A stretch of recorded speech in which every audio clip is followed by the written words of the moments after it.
नमस्कार, मैं हूं आपके साथ शिप्रा झा। दुनिया ने राहत की सांस ली है ये सोचकर कि ईरान और इजराइल की जंग आखिरकार रुक गई। अमेरिका खुश है कि उसने सीज फायर भी कराया और ईरान का परमाणु ठिकाना भी उड़ाया। इजराइल खुश है कि ईरान की तरफ से कुछ सालों के लिए परमाणु खतरा टल गया।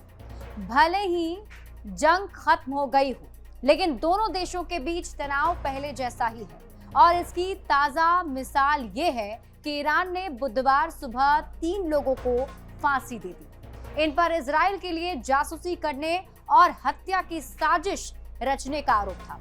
रॉयटर्स की रिपोर्ट के मुताबिक गिरफ्तार लोगों पर आरोप है कि वो इजराइल की खुफिया एजेंसी मोसाद के लिए काम कर रहे थे। ईरानी अधिकारियों का ये दावा है कि इन लोगों ने ईरान की सीक्रेट जानकारी इजराइल को दी, सेना के ठिकानों की जानकारी साझा की और हमलों में मदद की है। रॉयटर्स की रिपोर्ट के मुताबिक जिन 3 लोगों को सुबह फांसी दी गई उनके नाम इदरीस अली, आजाद शोहजाई और रसूल अहमद रसूल है और इन पर आरोप है कि इन 3 लोगों ने उन उपकरणों को देश में लाने की कोशिश की जिनका इस्तेमाल हत्या में किया जा सकता था। इन तीनों पर मुकदमा चलाया गया और बुधवार सुबह ईरान के उर्मिया शहर में फांसी दे दी गई। ईरानी मीडिया ने इन तीनों की तस्वीरें भी जारी की और ये लोग जेल की नीली यूनिफॉर्म में दिखाई दे रहे हैं।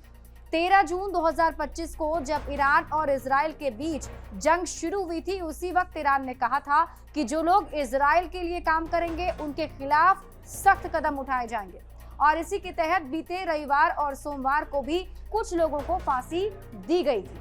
ये पहली बार नहीं है जब ईरान ने इस तरह की कार्रवाई की हो। वो पहले भी कई बार इजराइल या अन्य विदेशी एजेंसियों के लिए जासूसी के आरोप में लोगों को गिरफ्तार कर चुका है और उन्हें मौत की सजा भी दे चुका है। ईरानी मीडिया के मुताबिक 12 दिन की इस जंग के दौरान ईरान ने करीब 700 लोगों को गिरफ्तार किया।